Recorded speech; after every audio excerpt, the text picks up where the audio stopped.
You wrap up your game at a local playtesting group and invite the players to give you some feedback. One player tells you the game was too long. Another says it ended too quickly.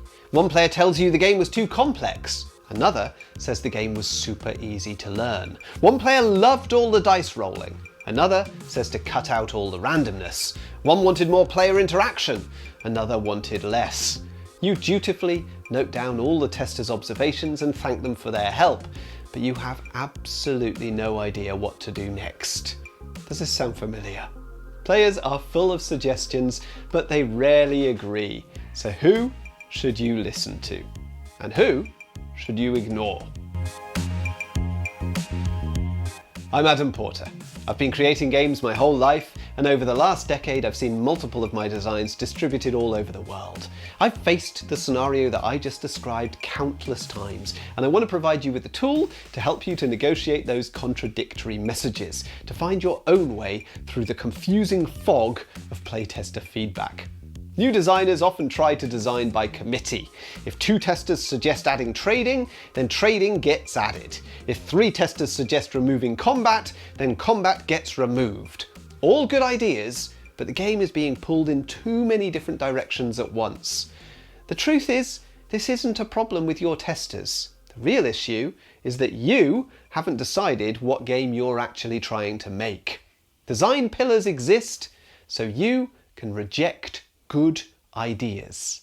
Design pillars are the foundation of your design, the non-negotiable features which direct your process. If you find your design wandering off course, you can return to these pillars to see if you can bring the game back onto the right track.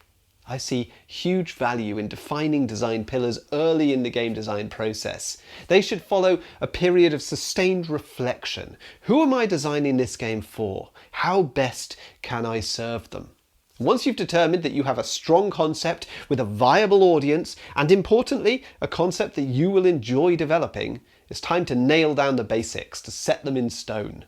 I would suggest writing 3 to 5 statements which describe the absolute fundamentals of your game, the non-negotiable aspects which make the concept special. So a design pillar might refer to component type, duration, age range, a key mechanism, an environment, character or story element, retail cost, or many other elements. Your design pillars are there to serve your intended audience, to ensure that the game is relevant to them, your desired publisher to make it fit their catalogue, and you to keep you motivated. They act as a filter. So without pillars, every piece of feedback can feel equally important, and that can be counterproductive and overwhelming. So here's an example from my game Compromat, released as Ballot Battle in the US and co-designed by Rob Fisher. We knew early in the process that we wanted to create a card game for 2 players only. So that's 2 pillars, one relating to player count and one relating to components.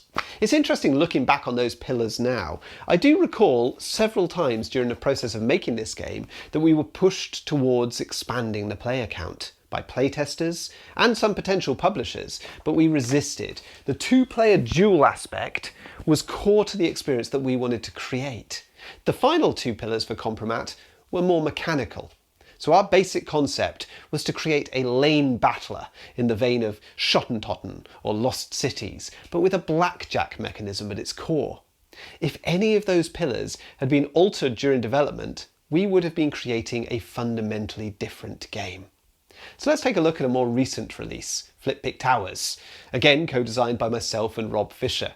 We set out to create a flip and write game. So that's a mechanism-based pillar. We would not have been content to switch to dice, for example. The use of cards as a randomizer was central to our concept. And we also wanted the game to become more beautiful as you played it. Rather than simply filling in a score sheet, players would gradually create an illustration. So that became another pillar. And finally, this was very much a COVID-era design, and we wanted it to work over Zoom and Teams, and that meant supporting any number of players. No upper limit on player count became another pillar. During playtesting, several people suggested increasing player interaction. Under different circumstances, that might have been a great idea, but greater interaction would have made the game harder to play remotely and harder to scale to large groups, so we resisted. Flip and right, player as illustrator, unlimited players. Those were the pillars, and whenever feedback threatened any one of them, we knew it was time to stand firm. Note that a pillar is quite different to a hook. A hook is a short statement about your game that highlights its standout features, the elements that make publishers, retailers, customers and players stop and pay attention. The hook is the single most important factor in attracting a publisher, and it also strongly influences whether retailers choose to stock a game and whether customers choose to buy it. But your hook is not the same thing as your design pillars, even though the two may overlap. Design pillars are not intended to attract attention. They're the structural foundations that hold a project together. The hook, by contrast, is not concerned with the invisible systems and processes supporting your game. It's all about audience perception. Unlike your design pillars, your hook might change several times during the playtesting process. You can refine it as you learn what players enjoy most about your game. There's just one rule here though. If you do change your hook, it must always be to make the game stronger, to make the hook more appealing in the eyes of publishers and players. With pillars in place and a potential hook in mind, you've built a really solid foundation to do some intensive playtesting, and you should be much more resilient to contradictory suggestions from testers. I wrote an entire book about this part of the process. Adam in Wales Playtesting is available on Amazon worldwide, but I've developed a new tool which I want to discuss here. During the early stages of playtesting, you're looking for opportunities. You cannot implement every suggestion presented to you by testers, or you'll soon find yourself lost in the process, jumping from one idea to another. The Hue model will help you to identify which opportunities to pursue and which to ignore. And it works like this. So when presented with a new opportunity for your game, score it 0 to 3 in each of the following 3 categories, resulting in a total Hue score between 0 and 9. So H is for hook. Ask yourself, will this opportunity that's being presented to me by my testers bring me closer to the hook of the game? A 0 means no, absolutely not. A 3 means yes, definitely. U is for user experience. Is the opportunity likely to improve the player experience? Again, give the suggestion a score between 0 and 3. 3 means yes, this will make the player experience better. And E is for effort. Is the opportunity easy to implement? 0 is no, 3 is yes, it's very easy. So imagine a tester suggests adding player elimination. Does it strengthen your hook? Does it improve the user experience? And is it easy to implement? When using Hue, rather than accepting or rejecting ideas on instinct, you're evaluating them against the goals of the project. So I would encourage you to record every suggestion made by your playtesters, maybe in a little notebook. Score them then using the Hue model. Opportunities which have a high Hue score are worth pursuing, and those with a low Hue score are worth noting down, but they're unlikely to be beneficial for this particular project. Note that you should very rarely implement a playtester's suggestion if it means changing one of your game design pillars. To do so would essentially mean morphing your project into an entirely different game. Later in the playtesting process, you're going to start to look at your game from a different angle. Instead of looking for opportunities, you might consider problems, which you might look to address in your design. A problem might become apparent because of verbal feedback given by a player, because of behaviours that you witnessed at the table, or through your own analysis of player scores and strategies. Now, just as you did when considering opportunities to pursue, you can also use the Hue model to determine which potential problems are worth fixing. And this time the questions are just very slightly modified. H for hook becomes, is this problem detrimental to the hook of my game? U for user experience becomes, is the problem likely to negatively impact on the player's experience? And E for effort becomes, is the problem easy to fix? Score each of those categories from 0 to 3 and then use the total to help you to determine whether it's worth investing time in searching for a solution. Problems with a high hue score are worth prioritising, but those with a low hue score, they're still worth fixing, but this is not always possible. Sometimes we have to make compromises with our designs and accept weaker elements if removing them would be detrimental to the experience as a whole. So let's take a hypothetical example. Imagine you're creating an abstract strategy game. The challenge you've set yourself is to create a game which doesn't require a board. You've particularly enjoyed playing Hive and OK Play, and you want to create your own game within this subgenre of abstract games. A player suggests that it would be easier to strategize if the game was played on a fixed grid. This would warrant a board. You score the suggestion using hue. Does it bring you closer to your hook? Well, no. Your selling point is no board, so the suggestion scores 0. Would it improve user experience? Well, it might, but you only have one playtester's opinion on that. Others have been quite happy with the game the way it is, so you score it a 2 for user experience.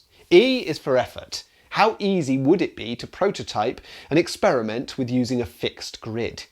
Well, pretty simple really. It's a single component and it requires minimal artistic skill to put it together, so you score it a 3 for effort. The overall score is 5 out of 9, middle of the road. It might be worth experimenting with the suggestion, and ultimately you don't have to adopt it if you don't enjoy it. But for me, the deciding factor would be whether your no board stance is a pillar.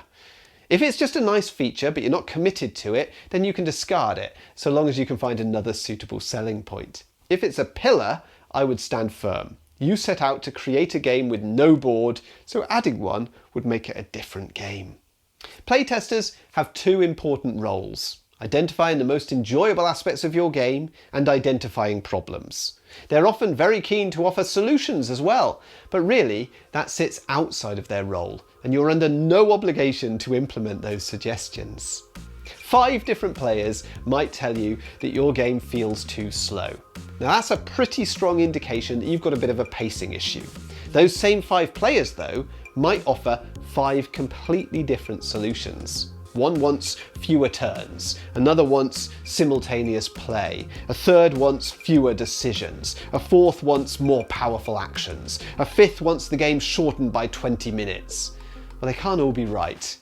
So this is where you need to return to your hook and your design pillars. The playtesters have helped you to identify the problem, and your job as a designer is to determine the solution.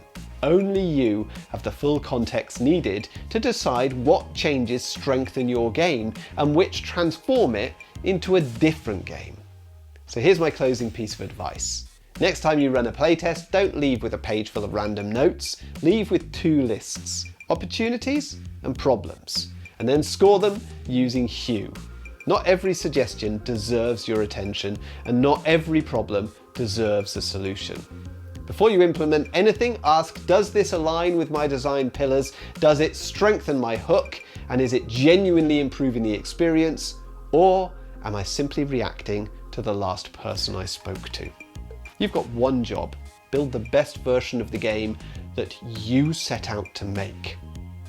So if you enjoy this kind of product-focused approach to game design, you'll probably also enjoy my books. The Admin Wales board game design series is available all over the world on Amazon, and it covers topics ranging from playtesting and pitching to product design and personal development as a designer. I'll put some links in the description to the video below.